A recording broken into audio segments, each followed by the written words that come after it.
Hello, good morning. How is everyone? It's been a while. So today I'm here, and someone asked me a very good and a very sensitive question. How was my journey when I came to Malta? Actually, that's a whole long story. Until now, still, it's an ongoing process. Mostly when it comes to the paperwork, it's something that has taken a lot of my energy, my resources, and also by the time I got everything all together, it had taken me a lot of, back and forth, and it even got like a lot of time. It took a lot of time. It took 7 months by the time I got here. So, what made me go through this long process? First things first, when you're coming to Malta for work employment, for work, so that means you have already an eligible employer, you have already received your contract. Where do you begin? So, once you have your job offer and you're doing this probably by yourself, because by me, I just got a direct job. I applied it through LinkedIn. I was searching for employers, hotels. I used to search by hotels like Hilton, Marriott, Meliers, all these websites. I'll be applying for my job roles as per their available positions. So that's fast forward. So let's say now let's begin where the problem started. When I got the job offer, it was good. Then the employer informed I have to do the skill pass, the phase one and phase two. That was smooth. I did it within 2 weeks. You just need to log into the skill pass registration. Probably the employer is going to send you the link like they did for me. They sent me the link and I just logged in. I registered myself. I paid. The first part was 465 euros and the second part was 107 euros. And then it's just an online course. It's divided into modules and two different topics. I think 3 topics. There is the basic customer service, there is the history of Maltese, and I think the English test, and now there is the English speaking, something like that. 3 part, I believe, or 4. I don't remember that well. We'll check that. So I did that and I passed the English test first round. And then once you do the first phase one, that's when you get the phase two activated, which means you have to book your appointment. And then you go to the embassy physically. You have to go there and do the exam physically at the embassy, which also was swift, no problems with that. And then once you get to do that, that's when you apply for the skill pass certificate you get. That's what the employer will use to apply for your approval principle letter. And that was done. That was back in September 2024. So my approval principle letter came back on October 2025. October 25, 2024.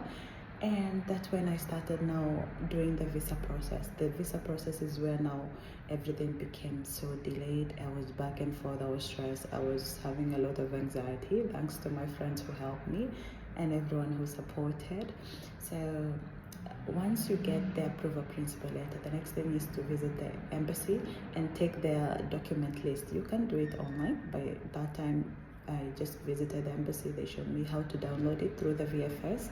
Go to the VFS global website and then click the country you're applying from and to, and then once you click the overview, you'll be taken to the documents required.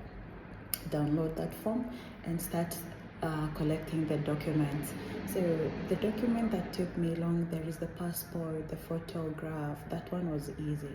But when it came to the accommodation, that was first thing that got me so troubled.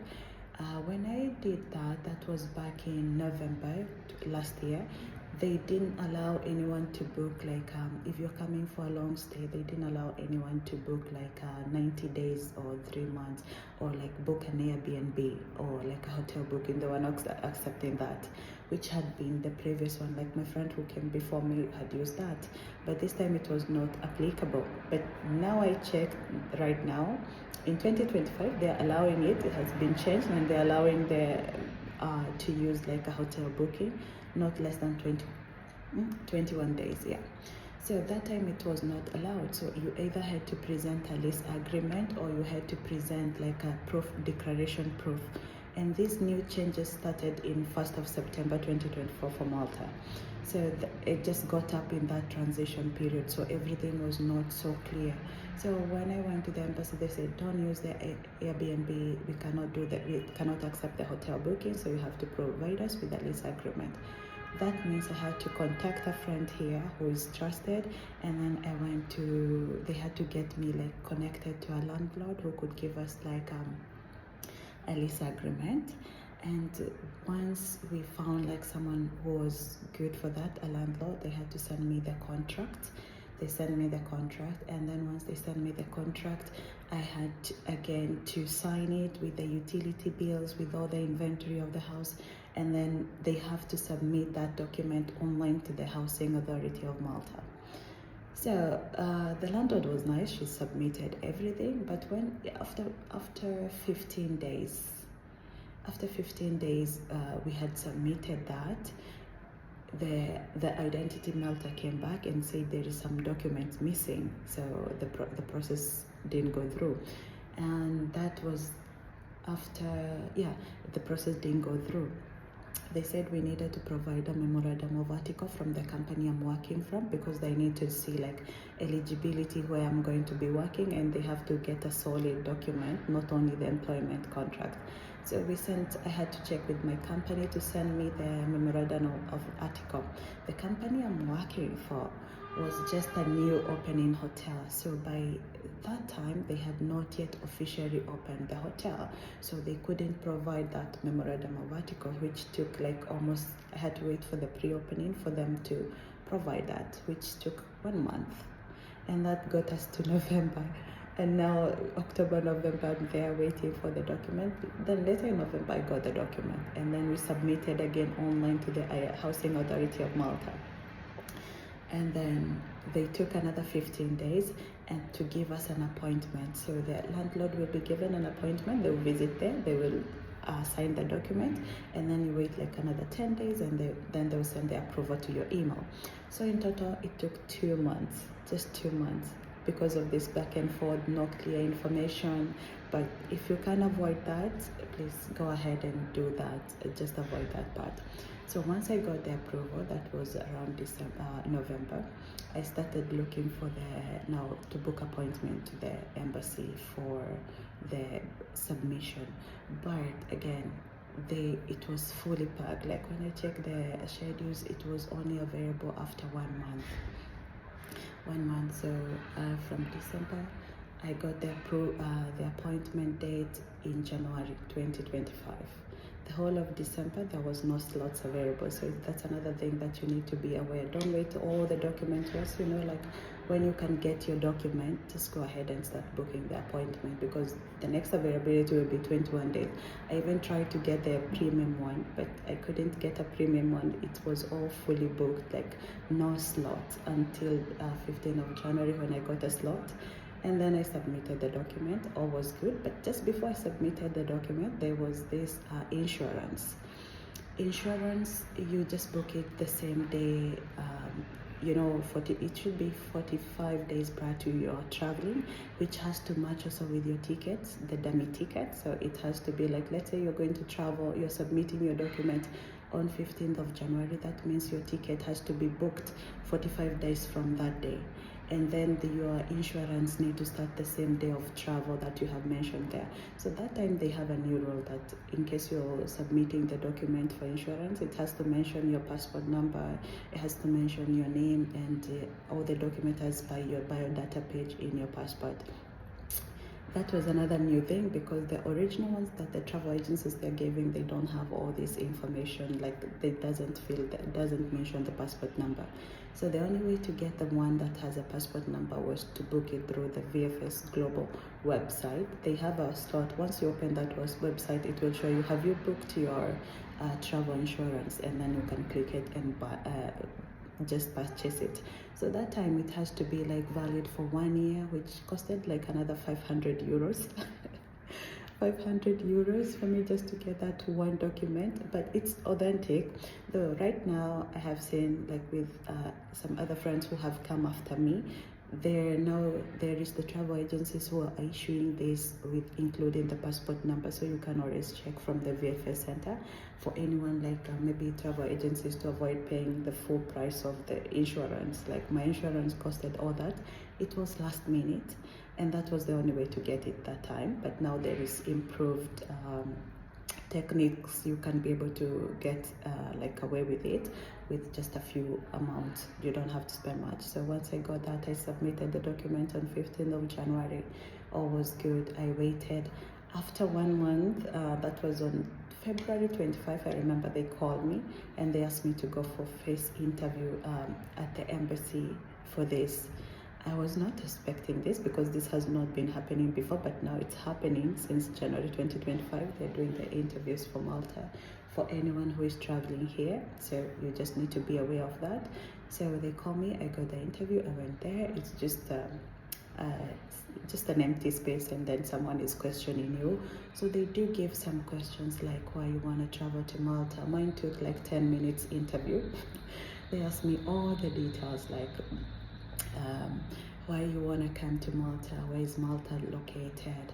They asked me what is your job and description of your job responsibility, how much will you be earning, who is your employer, how did you find this job. Then they asked me, compared, where have I been working, why you want to move from this country to this country. That was a question that they really intensified, like they keep on going and letting you speak more. And then they also asked me how many countries do you know up from the Schengen countries, and then they asked me to justify why I chose this country. That was always repeating. And they also asked me about the insurance. Where did you book your insurance from, the name of the agency, and how much is the coverage. They also asked me my flight details. Why did I book that flight, from which airline. They asked me also the flight number. They also asked me the agency that I booked with, and where I was booking a transiting flight. So they asked me, where are you going to be transiting from, why did you choose this flight, not a direct flight. So you have to be ready for this small question, no stammering, no putting anything out there. For me, the hardest of the question they asked me was like, where is Malta located? So I was ready. I knew like Malta is located in the Mediterranean Sea. It's on the southern side of Europe. Then they said, yes, what more about Malta after that? And then for a moment I was like, what else do I know? So I happened to say that it's next to Italy, which got me even, I think, more troubled, because he asked me, which side of Malta is Italy located? And I went mute. But the best thing, in case you ever get stranded in an interview like this, just say, maybe pass the question, or you're not aware, or you're not sure about that detail. Don't give wrong information. So when I did that, they just proceeded to the next question. I just said, pass that, but I'm not sure where Malta is, which side of Malta is Italy located. So I just left it there, and they continued what activities happen in Malta, and they just justified that. So also another tip, in case you go for that interview, you just need to read through your contract and all the details that you submitted. Make sure you know what you submitted, all the details, including your rent. They asked me where I'm going to be staying. So as per the lease agreement I provided, you have to know that address, who will be your employer's name, what is your landlord's name. They will ask all these intense questions, mostly if you're going for a higher job. I think it goes with the grade of the job also. Sometimes it might take longer, like someone going for a manager's position, like another friend, took almost 20-25 minutes. Sometimes it just goes the way you're answering the question. So just beware, be prepared. And to cut the story short, so after the interview, I waited 15 days. Luckily, I got the approval. I was so happy. But before the 15 days end, they don't give you once the interview was done, he was like, okay, that's it for today. Just wait for the embassy to contact you with your passport back. And those 15 days, I was feeling anxious, nervous. I remember calling my friend Mercy and telling her, Mercy, with the way things go there, I don't know if I'm out or in. I think I just need to focus on my job here and forget about Malta. But God was good, and it's good to be honest with your information at the embassy. And then I got the interview, I got the passport back, and it was approved, thank God. And then I traveled here. But by the time I got now back in March. For my employer back then, I have to submit 30 days resignation, which I waited until the end of March to submit my resignation. So my resignation was in April. I was having the notice period, 30 days. That means the approval principle letter, which I got in October 2024, had already, like the 6 month, it's valid for 6 months. And that means by the time you get your approval principle letter, you have to have traveled before the end of 6 months, which mine was expiring on April 24th. So by April 24th, I was still serving my notice period, which was ending on 30th of April. So I was still in Dubai. That's where the problem now started. I should maybe have rushed, but I was scared of maybe leaving one employer not yet completed, my notice period. So there was a lot of inconveniences and time went by so fast, I didn't get to have all those arrangements done properly. But later on, I submitted everything. Later on, I did finish the notice period, and then I traveled here by 12th of May. So we were talking with the employer in Malta, and they told me they would check with the government to allow me to travel, even if my approval principle letter expired on 24th of April. I still have, before they withdraw it completely in the system, it takes another 1 month. They give you at least 1 month. So they said since the visa is out and is valid for 3 months, I can travel. But once I come here, I'm gonna have to renew my contract.